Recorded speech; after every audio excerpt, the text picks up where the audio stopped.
Yo, what is up, my people? It's your boy Lou Ciccone, here with my beautiful wife, Violet Ciccone. There we go. We are back. Another episode of Seek Things Above podcast. Hope everybody's doing well.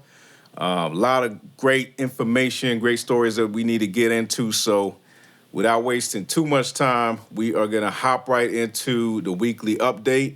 And what we're going to do today is actually go through most of the significant events that happened this week.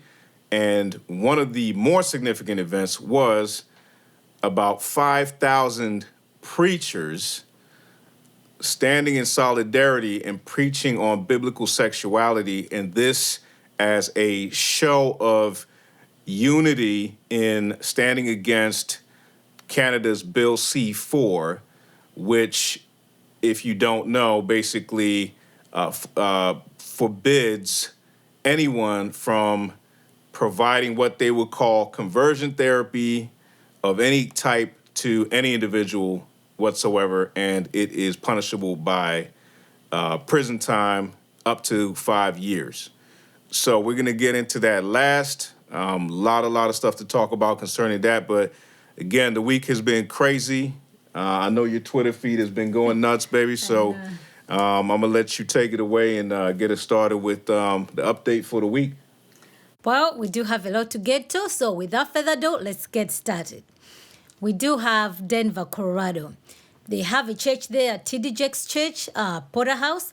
They've decided to shut it down. The pastor over there is Sarah Jakes, who is TD Jakes' daughter, and her husband, Torres. They are citing reasons that they are shutting down because of COVID. Some people never return back to their church, finances, and they're going to sell the building for over $12 million. And I think the person who's going to buy it, they're just going to turn it into apartment homes. Now they're going permanently virtual. They're just going to keep up their homeless outreach and their food bank. So I would assume like they can afford to downsize and to still keep their church. So the idea of having a virtual church now, I think, is becoming more common. Kind of like, it's no big deal. We're just going to go virtual. That is insane to me, that would be an option, that they would say, okay, we're actually just going to go full out virtual. Again, I think this is one of those indications of really people just not understanding what church is, right? We're getting back to this issue, and it keeps popping up where it's like there is this really poor ecclesiology that leads to people making decisions that just, when you try to stack it up against the Bible, against the scriptures, man, it makes no sense. Not at all. Not at all, but here we are. Man. So you said it was finances was one, because I heard about this story and I was like, okay, this is, you've just brought it back to my attention. It's a mega church. Right. They've always had money. So, I just don't see how we had the pandemic, 2020, right? So we're still in it, yeah. Yeah, we're still in it. So, let's just say 2020 and 2021. By January 2022, these people have decided that they're going permanent virtual. So, how can you lose money within 2 years? A mega church that seats over 10,000 people. Yeah, I mean, or if you sell it for $12 million, right? I'm sure $12 million can get you. I mean, they're selling the building for $12 million, right? Yeah. But I mean, there's a lot of questions there. So it's like, okay, how effective was their online giving before that, right? How effective was their online giving before that? Because we know of churches that have actually survived through the pandemic. Yes. That the giving didn't fall off. In some cases, it's even increased because people were being generous and wanted to actually help others in need. So there was more giving, and all that was being done online. So perhaps they were late to the online party. I'm not too sure, the online giving, or maybe their system is just not as up to date as it should be. Because you can't tell me just simply because people aren't coming that the church should collapse, even though I don't agree with the, going virtual. Or just downsize. Virtual. Just downsize. Use the $12 million to downsize if people are not coming back to church, and you can still maintain a church. Right. Yeah. So. Yeah, could be like a lot of staff, could be whatever it is, man, whether it's mismanagement or it's, I mean, who knows the reason. To the Jack's House, man. Yeah, I mean, that's the thing to me. It just feels like they must have a little something somewhere to keep this thing going if they really wanted to. But hey, we can't read into people's motives. But yeah, good update. But yeah, anyway, if bad churches are closing, I think it's actually a good thing. We just worry about if those people can find themselves in good, sound churches. Right. You know what I mean? For Because real. I just don't see why a good church is going to close down. But the bad ones, yes, they can close down. But moving on, the SBC, it's like a faucet. Stuff keep coming out of SBC. Now we have a gentleman, his name is Will McRae. He was an executive member for North American Mission Board. This is an SBC entity. He sued the North American Mission Board for defamation, slander, loss of business. And now the issue went to court. He pretty much won 4 out of 5 cases. They actually went to the Supreme Court in Mississippi. So now the judge, they're going to have to go for discovery. So which means they have to open the books and then they have to depose the former executive members as well as the current one. So if you know anything about the SBC, they would die before they open their books. Because that's where everything is buried. So I don't know if you can settle the case once it goes on discovery. I don't know. But if it does, well, we'll be here to bring you with the latest. So that's another scandal inside the SBC right now.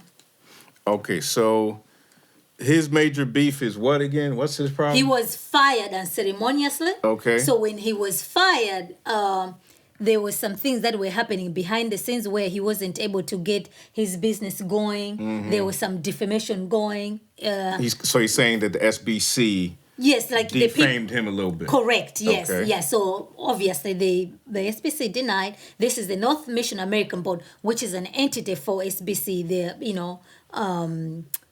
responsible for sending missions, paying there's money in there. And he was actually director for Maryland and Delaware. Out of the North American Mission Board. Yeah. So now the good job then. Oh yeah, I mean, definitely that's definitely a very good job. Right. But it's kind of like interest. He actually had one lawyer, and the SBC had the whole the dream team of lawyers. But obviously, he's pretty much won 4 out of 5. So now it's gonna go to trial pretty much, and the books will be opened. Interesting. Yes. Interesting. Well, yeah. I mean, keep us up to date on that. I mean, as you said, SBC is like a soap opera right now. There's news every week about it. Unbelievable stuff happening there. So, yeah, we definitely want to hear what goes down with that. Yes, yeah, we'll be here to bring it on.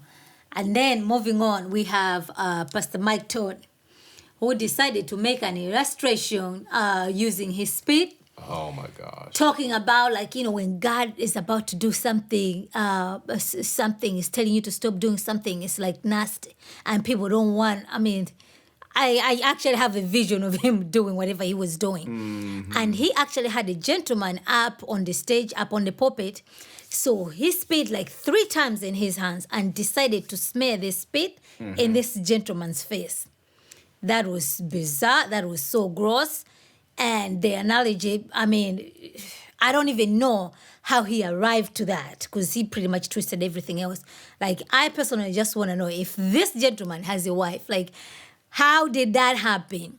Then, eventually Mike Todd decided to issue an apology about this issue by saying oh, you know what? I rewatched the video. I think that was nasty. No, you knew that was nasty. If there wasn't a backlash that the video went viral, I don't see that he would have apologized. I don't think he would apologize. I feel sorry for a guy. I don't know honestly how that would have happened. Yeah. If that was my husband.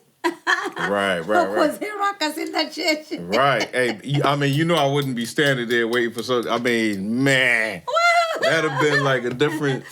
a different ending to that. But you want me to do what? You brought me here so I could what? Oh my God! Oh. He actually spat Even when you in his face. If I just saw the hand coming at that point, I'd be like, oh man, whatever judo that I remember, man, it's about to. Oh my goodness, man.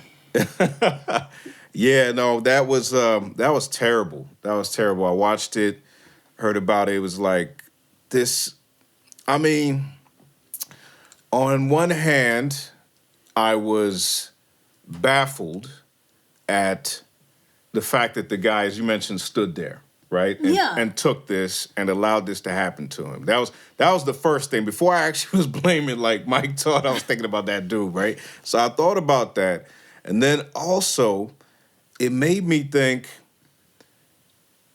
how is it that, I mean, the fact, okay, I get that he issued the apology, right? The apology, that's a great thing, he issued the apology. But let's be real here.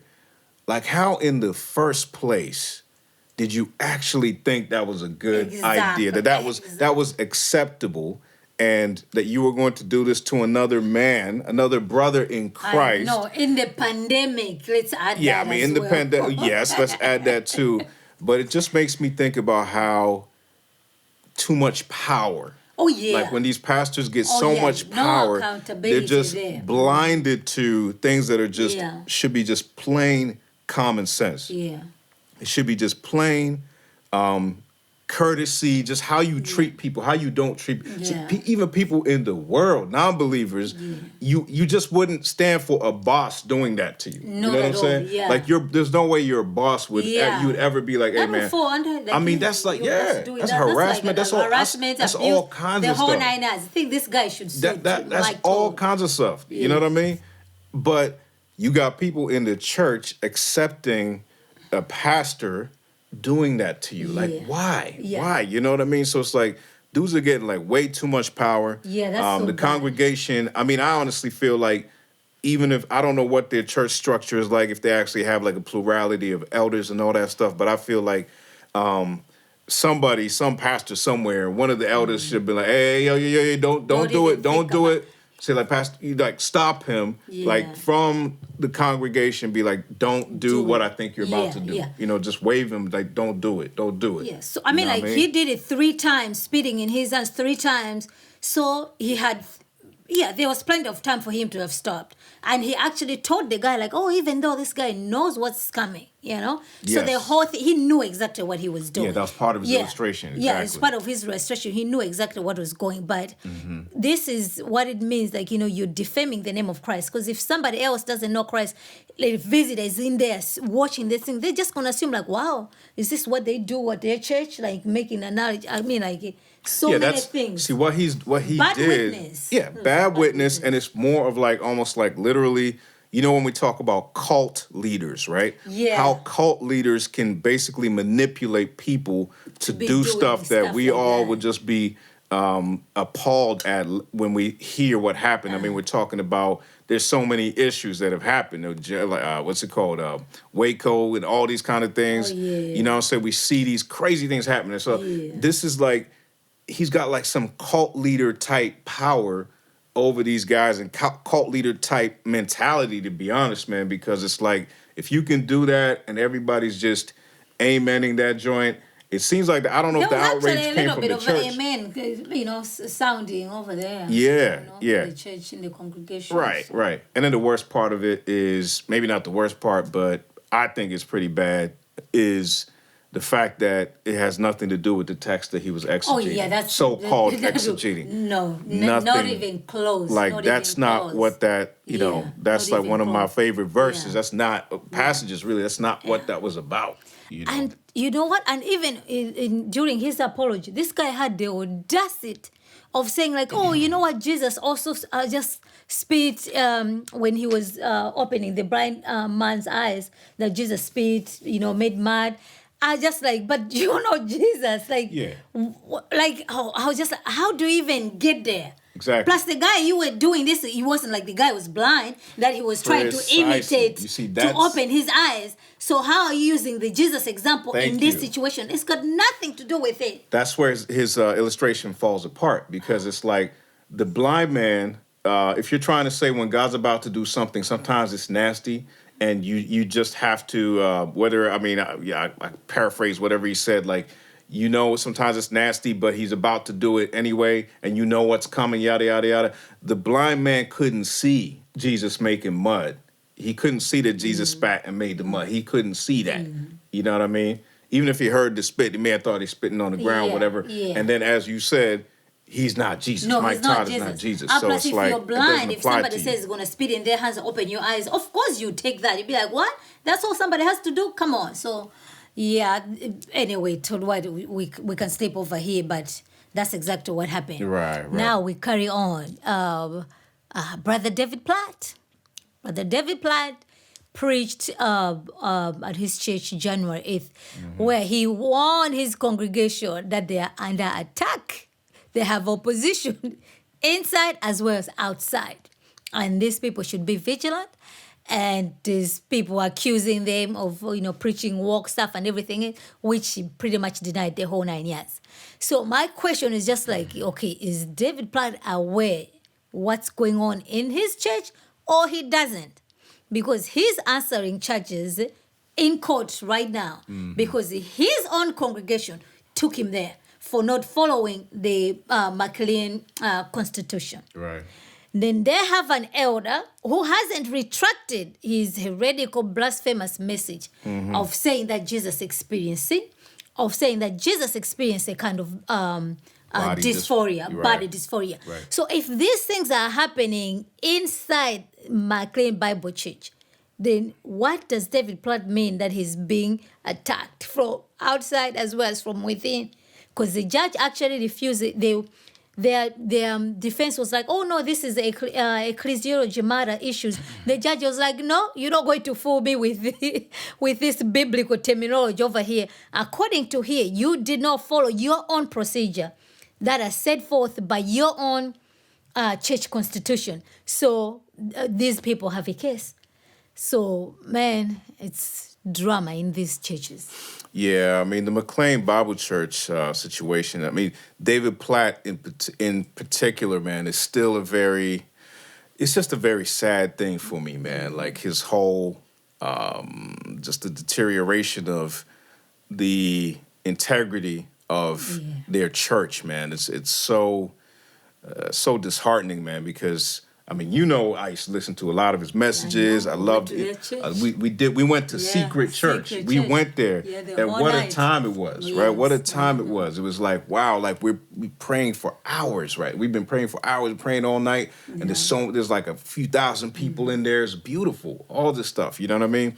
And then to be here a few years later and to see things have devolved or digressed to where things are now, it's just like unbelievable. Yeah, it's unbelievable. I think out of all the teachers who have really leaned super left, super social justice, super CRT, adopting, it's like, I think he's the one who, for me personally, like it hurts the most. I think it's him, man, where it's like, man, every time I hear these stories, I'm like, dang, I hope that he does open his eyes and realize that, hey, whether we were trying to do it or not, we have been promoting this message. Yeah. We have been pushing a certain viewpoint into our messaging that is foreign from the scriptures. It's outside of the scriptures. It's antithetical to God's word. Yeah. And I do hope that he does open his eyes, man. Yeah. Yeah. Yeah. Well, we move on. Then we do have Dr. MacArthur. Dr. MacArthur found himself you actually went viral. So what had happened was like in January of 2021, he had preached a message. Apparently, somebody from the administration reached out to them, telling them, you know what, we're going to uphold religious freedom, religious liberty, so don't worry about it. So when MacArthur was preaching, he had alluded, saying like, you don't want, if you advocate for religious freedom will send you to hell, because we're not out here causing up to these politicians, and we're here to expose the truth. And then the clip was taken out of context.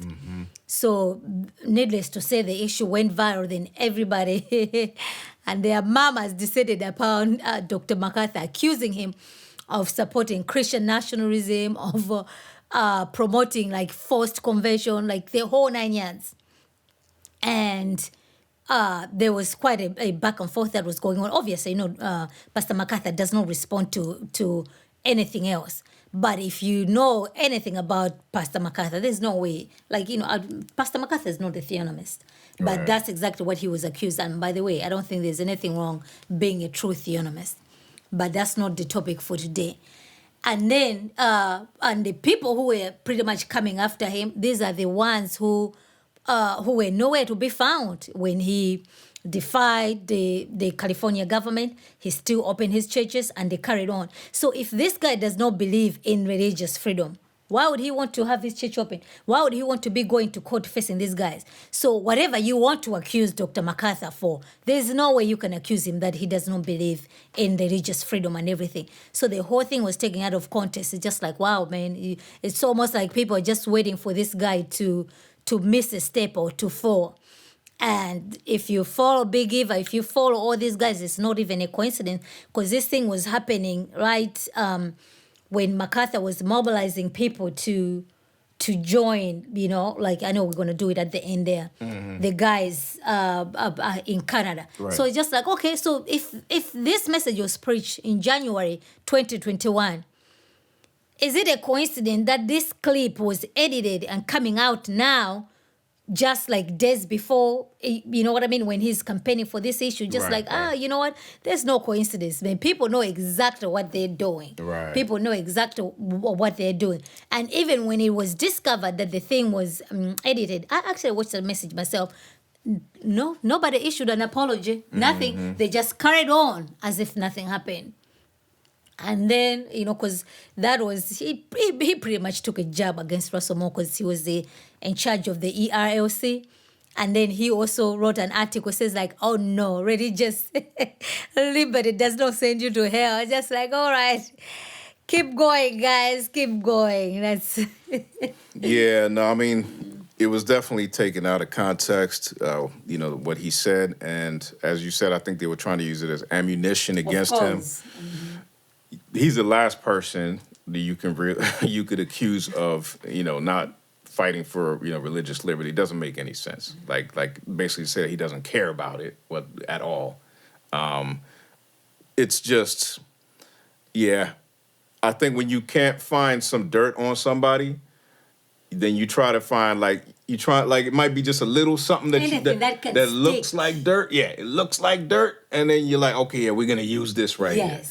You see what I'm saying? Because, yeah, I mean, you'd be hard pressed to find like scandal over there, man. Yeah. Yeah, if you know can what I'm saying? find it. Yeah. Yeah. And I'm not saying that he's perfect. Of course he's not nobody's perfect. But he's, as far as the public 52 knows, years. yeah, I'm sure he's rubbed some people the wrong way. And absolutely. That's, a lot he's of lost people. friends. He actually said it, you know, I've lost friends over the years. I've lost friends. The people I used to rock with, now not anymore, so yeah. And over a myriad of issues. That's not. Not just one thing. Not just like, I know even when before all the woke stuff really started becoming problematic and there seemed to be a split before the Dallas statement and all that, there was a strange fire.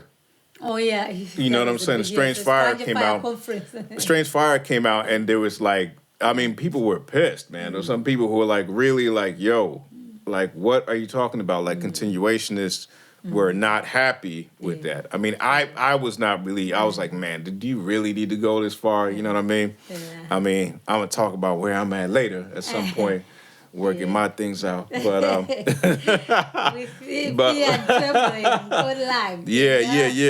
it out. But yeah, I mean, at the time, I could understand the frustration of people, but I guess when you're firm on your position and you say stuff, sometimes, you're going to hurt some folks' feelings, man. You're going to hurt people's feelings. But you know what? The other thing is, to be honest with you, over the years, there's certain things that pretty much he ended up being vindicated. But at the time, he pretty much looked like, oh, you're just being a monster and everything, you know? Right. Especially what happened with Mars Hill, you know? Or you know, he was out there saying, and everybody said, oh, no, you are a dinosaur, accusing this guy, blah, blah, blah. He stood his ground. Right. And now, you know, now we know exactly what happened with the Mars Hill situation. So just like, yeah, there were men who were speaking out, but when they were speaking out, they were vilified. Just time and just vindicated this guy. But, you know, he's 52 years. He saved the Lord and he continues to do so. So honor to whom honor is due. But we carry on. Now we have another CHH fanatic, Brady, who has just decided to walk away from it all.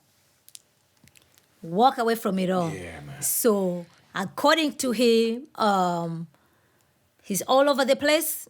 Pretty much he does not believe in the scriptures anymore. And still having issues with the problem of evil. These are the one-on-one things that people need to learn. Because eventually, if you don't know those, ask those questions. The answers are there. The answers are there. And then just think, if Christianity is not true, you don't even want to believe it. It's not subjective. It's true. So the questions are there. There's certain things. Not everybody knows everything. But the core things that you need to know, that you need to believe, the answers are absolutely there. Right. So that was, you know, it was very sad, and apparently to hear him that it's been years in the making. Right. And then he had stopped reading his Bible. Yeah. We are supposed to grow in the grace and knowledge of our Lord and Savior Jesus Christ. If you're not reading your Bible, where else are you going to get those answers from? So if you had those questions, and he abandoned the place where he was going to find the answers for years. He said, oh, just a devotion here, devotion there. That will not sustain you. We got to be in your word. Right. Yeah, no, as you said, very sad situation. I had kind of been privy to this being, you know, in the pipelines before it happened. But watching his video, I mean, it's kind of confusing, to be honest with you, when you watch his video, because on one hand, there's things that, okay, you're kind of pleased at the fact that there was a lot of hesitation on his part to even say the words that I am denouncing the Christian faith. Like, that was difficult for him to say. Yeah. So the fact that was hard for him to say was almost like, okay, man, there's something there. Like, his heart, you know, is still there. Of course, he did say it's not difficult for him. It's more so for the people who he's about to crush their whole world, kind of thing. And trust me, there's a lot of people who he has influenced and he's impacted. Yeah. I know personally people who are like, guys who even say, like, look, I came to the faith because of this guy. Yeah. It was his music. I heard such and such song by him. And when I heard it, it just changed my whole way of thinking. And then I started to see Jesus a different way. So, yes, there's a lot of people who are going to be crushed by what's happened to him. But, yeah, just confusing because there's moments where he's talking about, you know, he still loves the church. I think towards the end he said he loves the church. He even mentioned about he loves the gospel. So he doesn't believe it, but he likes the way the message has been massaged or something like that. And it was just like, bro, like, what are you saying exactly? Like, I mean, it was confusing. There's some confusing stuff in there. And then I think the challenge in what he's saying for people who are listening to it as well is to say, okay, because he's trying to say, like, look, don't look at me as an enemy, right? That's the other part. He's saying, don't look at me as an enemy. He actually says some of you will view me as an outsider now. Yes. But it's like, I mean, he knows it. He knows how you are an outsider. You have gone outside yourself. You know what I mean? You are an outsider. You've gone outside yourself. Yeah. So Phanatik situation, man. I think that there's definitely a lot that's going to come out in the months to come because he talked about writing a book. So we're going to really get to see what his, you know, so-called things that he wasn't able to find answers for, or the things that, you know, have basically just troubled him so much that that he's lacked peace, that he was basically saying that, you know, he didn't have peace over it. So it's sad, man. It's sad that this has been going on with him for a very long time, and we just didn't know about it.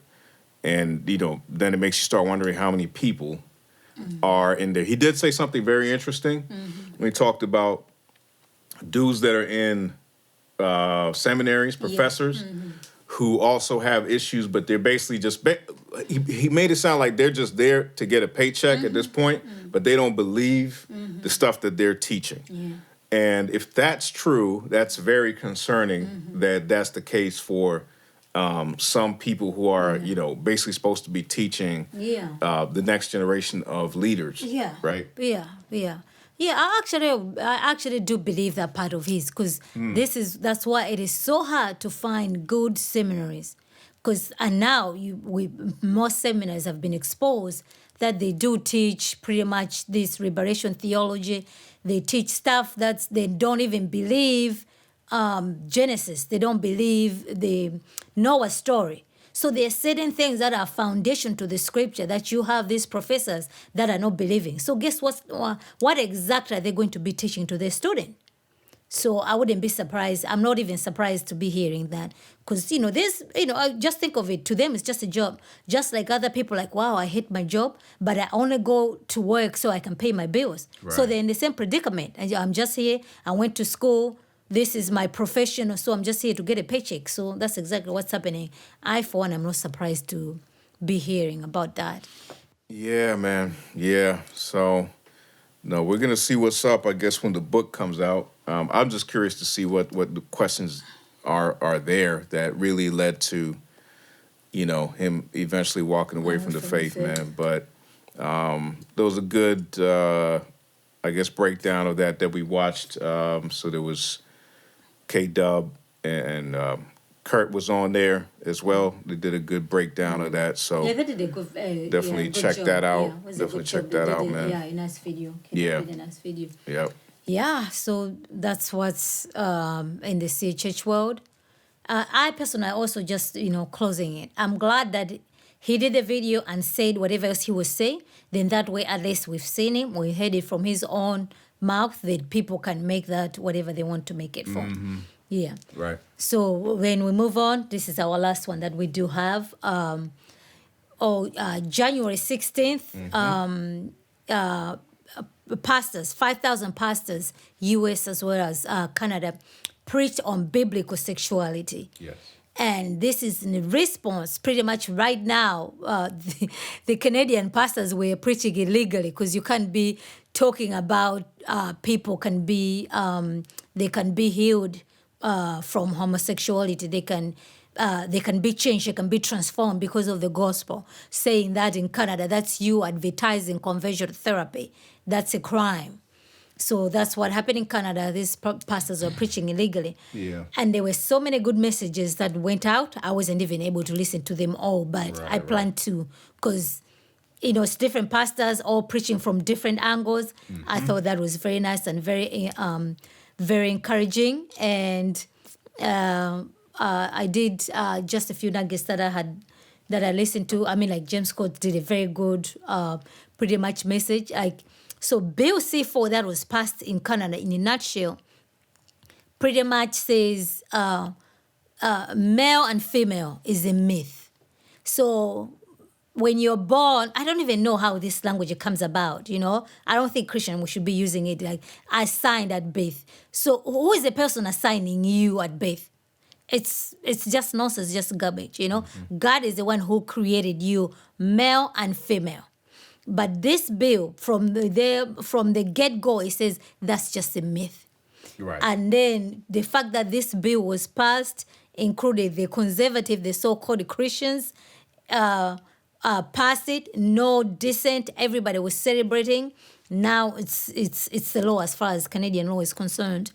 And this shows how far Canadian government has gone. I mean, it's so crazy that this is the issue. But then the other thing also that the question people ask, so why are you only singling out the conversion therapy? Why? Why not anything else? So I thought that was actually a very good reason. But this, make no mistake about it, it's pretty much targeting Christians. That's exactly what it's going to do.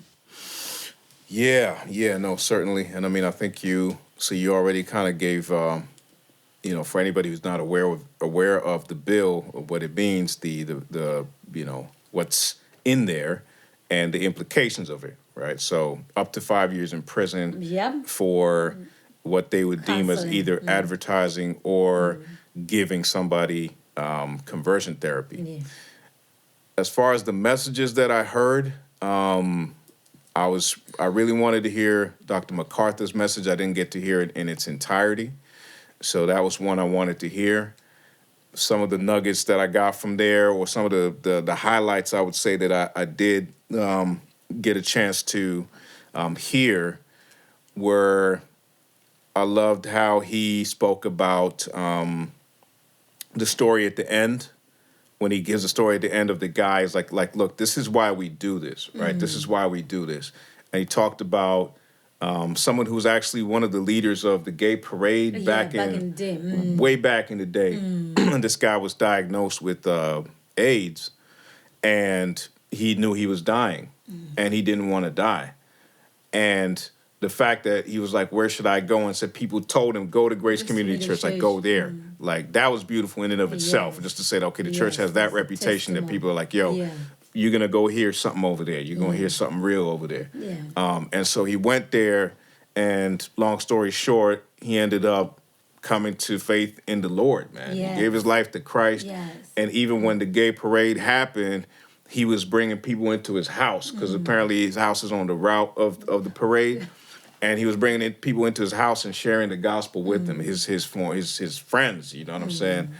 And it was just a few months later that he passed away and went to be with the Lord. So that was powerful for me, because it's just like, you know what, this is why we do this. This is why we do this. And even the whole thing of like, look, this is what the church is here to do.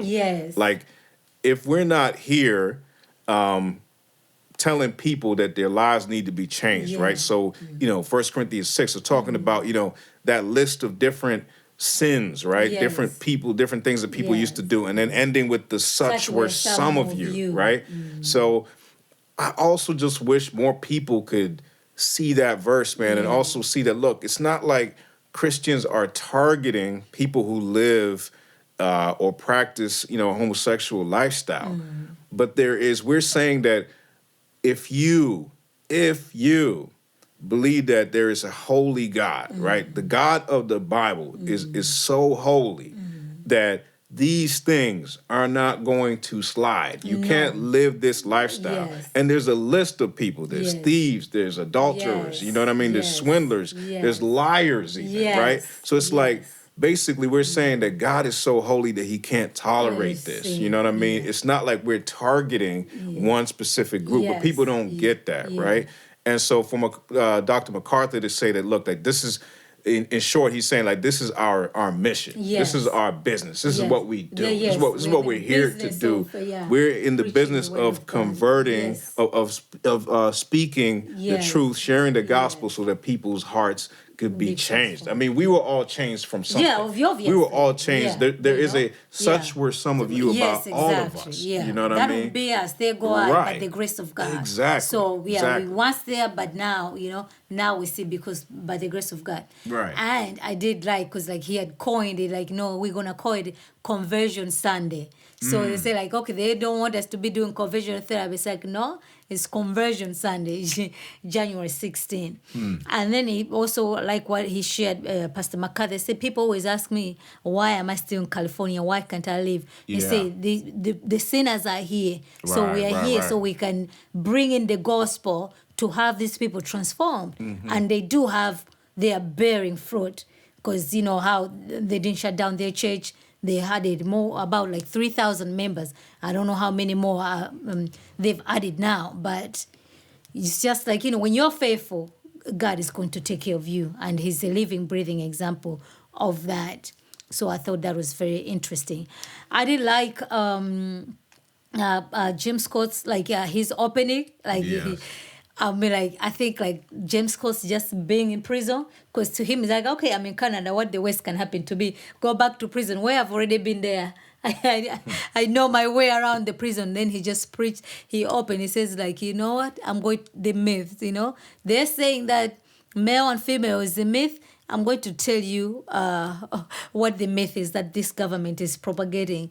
Climate change is a myth. I thought that was so funny. And he said, no, that's that's a myth. That's what they want us to be believing, right? Like believing that nobody can be transformed, can be changed. That's a myth. Because the gospel changes people.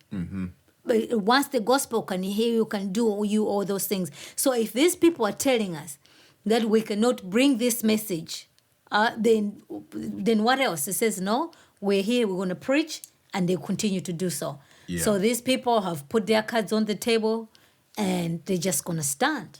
They're just going to stand, yes. Exactly. So that was very, very encouraging. I also did like... Pastor Josh Buice. Well, before you move on to Josh Buice, I mean, like James Coates is. So let's just kind of get this out there, right? Like James Coates can preach. Oh yes. Like I mean, like there's stuff like because you hear all this stuff about like the dude was in prison, whatever it is, but I don't know if you've ever like people haven't really heard him preach like that. But the dude he could preach, man. He can preach. He's very, very solid, very sound, and just like he got that fire. You know what I mean? When he preaches, man. So he actually has a book coming out because he's preached about like 3 or 4 messages about like Romans 13, and it's all coming from different angles. Just like you sitting there, be like, you know what? Yeah, what if he's supposed me? I'm like, I like what I'm hearing from you, man. Well, come on in. Well, I mean, hey, man, no, the guy can preach, and I like the fact that at the end of his message, he said, like, he said, I don't even know what conversion therapy is, I'm here to give them the gospel. Yes. He says, what we do is give people the gospel. So by basically the fact that you're saying that we can't, you're blocking, quote unquote conversion therapy. What you're really blocking is us sharing the gospel with these people. He basically just brought that home. So I love the way he. I mean, he broke it down. Yeah, man. he did a good job. I like the sermon. He did a good job. Just like this thing they're telling you, this is the myth. It says like marriage is between a man and a woman. Anything else, that's a myth. That's the myth, exactly. Yes, they say, that's the myth. Right. We are telling you the real thing. So pretty much, man, I guess Conversion Sunday was fire. It was big time. But you were about to say Josh Buice. I got some good. I watched his sermon. I watched his in its entirety. But before we're gonna get to Josh like this one. Jacob Byrne. And he actually has this Scottish accent. He's also from Canada. Okay, Trinity Bible Church in Canada. Okay. They have good preachers in Canada, I'm telling you. And then, with Scottish accent, he says, like, you know what? May it be known that today Jacob stood with other 5,000 pastors preaching on biblical sexuality. He says, and then he actually says, God is in the business of changing sodomites. He actually used that word. I was just like, yeah, exactly. That's what the Bible says. But now when people hear that word, just like, you'll be like, whoa. It's like hate speech type of thing. Exactly. That's sort of like hate speech. So, he did a very good message. But now to Dr. Josh Buice. Steadfast, immovable. Yeah.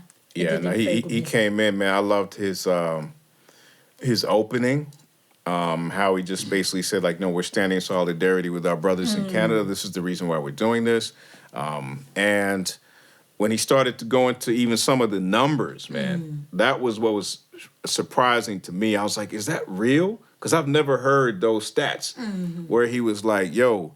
And even when you put what he said in perspective, where it's like, he basically said that in the entire population, like people who would identify as gay make up, if I'm not mistaken, I may be getting their numbers off, but it was something like 4-point-something%.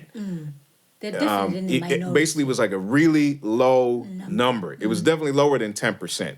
I think at one point he said that people did say it was 10%, but more accurate numbers are actually closer to this lower number that I mentioned. Lower number. And when he said that, so why would basically the entire world be turned upside down, right, by just this small group of people, this small minority within the population, when if 95% of people thought that, hey, you know, that marriage is basically the way we've always thought it was, that, you know, according to what nature says, that this is what we thought, or your identity is what the one you naturally have, right? So that was like, whoa, okay. It just made me think, man. Made me think like, man, you know what I'm saying? Like, we get it wrong. And he also mentioned how TV and Hollywood and all that are basically pushing this thing so much that they make you think that it's really, really, really, really, you know, normal. Like basically, you know, we've been desensitized. We already know that. Like our whole, you know, especially the younger generation, people who are like young right now, they're very desensitized to seeing like even two gay actors in the movie or whatever it is. Gay characters is just normal, right? I mean, we have now people with no gender in cartoons now, even. So they're desensitized. But then the fact that there's the engine behind that, right, propagating this view that, hey, you need to accept this because this is normal. There's a lot of people who live like this, when the truth is, nah, it's a minority. It's still a very small minority of people. And we shouldn't, the rest of the world should basically have to be pushed into something. And we're not saying that people need to be thrown in jail or anything like that. I'm not saying that. Or even harmed or even mistreated. You know, that's definitely not saying that. We're not talking about any kind of hatred. But we're just saying that things have changed so much, and the narrative is not it's not in line with the reality of the numbers. Yeah, you have the minority controlling the majority, and you can never say anything. Like you're just going to get yourself in trouble. I did see Right Response Ministries too. He did a good job. Okay. Dr. White, Joe Webner. Yes, Dr. White did a good job too.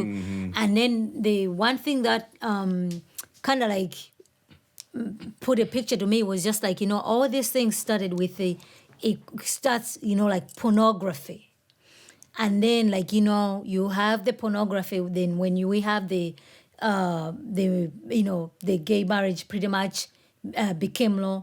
Now it's just like, it's just things are just going down and down and down. So you say started with pornography. Do you mean as far as, do you mean sexual immorality? Yes, the sexual So we're talking more like, okay, so we're talking more like Romans 1, like that section there where it starts with just sexual immorality and then goes further down and it becomes now homosexual relationships. Then and then it becomes totally depraved like a depraved mind where God basically just says, okay, giving you over. So it's the progression. It's the progression, but you're going. Right. It's just, I mean, like, where we are right now, this is not where we were 10 years ago. You know, people just say, oh, okay, just let them get married, keep moving. Oh, now you can't even tell if your daughter, your son, they feel like a boy, they feel like a girl. There's nothing you can do about it. Right. You know, there's nothing you can do about it. Yeah. You will land you in jail. Yeah. You know what I mean? Like, it will land you in jail. And this is in Canada. We're not talking about... It's so crazy. Yeah. So, but on that point, though, so that's in Canada, but we're talking now in the U.S. So no, coming to a town near you. And again, you know, Josh Buice made that, you know, he highlighted that, which I thought was very helpful, talking about the Equality Act, saying that when that comes into effect, right, then it'll be a case where if somebody who identifies as whatever, a sex other than they were born with, comes into your church, so there's some dude now who wants to go into the ladies' bathroom at your church, you will not be able to say no to that person. That will be seen as an offense of some kind. So that is where things are going, and that's where things are going. Exactly. You know, like the hate speech. You know, you can't call Bruce Jenner anymore. You know, he's Caitlyn Jenner. You calling him Bruce Jenner, that's an issue. Right. So those are the things. Just like you. It's crazy, but this is what happens when sin has taken over. It's bearing fruit. Right. Things just don't happen out of vacuum. Just, okay, you compromise here, a little bit here, a little bit there, and it's just growing. Right. It's just growing. That's the thing. It's like it says, the wrath of God is, Yes. is there. It's being revealed, to all right? ungodliness, Yes. right? So it's like, that's Romans it. 1, Like exactly. we have that, like this is the proof of that. Yes. You know what I mean? And some of the preachers mentioned that what we're seeing is the proof of this text here. We're seeing this in action right now, where the Yes. wrath of God Yes. is being revealed Yes. in that now he's basically, They're giving people to say, over. giving This you what you over wanna to do. your evil. Yeah. Go, have at it. Yes, have at it. So it's exactly. like you're heaping more and more judgment upon yourself. Yes, exactly. Until the final judgment Yes, that comes. yes, So yeah. and it's something else. Yeah, that's exactly it's something what it else. is, yeah. But I was very glad, and I was very impressed by the fact that so many people came together. Yes, they did. That was beautiful. That was nice. that was something, man. It's a moment I think will years from now, Yeah. it'll be one of those moments when people study, church history. It'll Yes, be one of those exactly. moments that there was a time when, men over stood. 5,000 pastors, Yes, stood, in solidarity in different pulpits in different places Yeah, they were and doing preached it. on biblical sexuality Yeah. to stand against an unjust law. Yeah, So yeah. so that's going to be, I think, something that we remember definitely. years to come. And even for this, right, the Labor Declaration of Canada, they're the ones who are campaigning for this. Now, since this is the law, this is not just like a one-time thing. So they want to have this pretty much like every year. So next year, this time around, they will do the same thing, So like the first Sunday, because the bill was passed on, took effect on January 8th. So the first Sunday that followed was January 16th. So I guess this is what they will be doing pretty much, like the second week of January. Because other pastors, they would have loved to do it, but they couldn't be because of the schedule, things of that nature. Right. But now if you already know that this year is coming, it's going to be this day, whatever, more pastors are going to be added. They'll be able to like preach an on that issue. annual thing? Yes, because that's what they Right, want to do. right, Like, okay. we just don't want to do this one time. This is an annual thing because it's the law right now in Canada. So they want to make sure that we're going to preach biblical sexuality until the laws change or these people repent and come to know Christ, because it's just going to get worse from here. So they're already making a commitment now that we are taking a stand here, come what may. Right. So if you're able to join us, Right, So we know this is, this is a match. And I don't know, one of them made an analogy like, if they come and arrest me, another pastor is just going to take over. Then another one is going to take over. Then the whole church will find ourselves in prison, Oh, in yeah, I jail. remember and someone said that. And then Yeah. we'll be having our church in jail. So they've made a decision. This is what they're going to be doing. Yeah. And moving forward, this is it. So that was very courageous. We should definitely be in prayer, because nobody got arrested this time around. But that might not be true in the years to come. Right, in the years and months, even months to come. Yes. So, yeah, I think we continue in prayer. We labor in prayer for, especially those who are right in proximity to it, and even for, us across the border who, it's as we spoke about earlier. There's things. The wave is coming this way. Yeah. And so, we just have to watch faithful people stand up and see how it's done, man. And at the end of the day, we just try to, honor the Lord in whatever, way, shape, or form we're able to, in whatever capacity we're in as well. You know what I mean? You don't have to be a pastor to stand up. We're just talking about being faithful, period. You know what I'm saying? Being faithful, period. So, great updates, baby. Appreciate that. So, and definitely check out those messages, man. You'll find them on YouTube. Just go to the respective links. We'll try to put some in the description for you guys so you can peep out some of the sermons and some of the other videos we mentioned as well. But with that, I think we'll be signing off for this week. We appreciate you tuning in and checking us out one more time. Be sure to be back next week. And also make sure to check out Berean Babes. That's Violet's channel.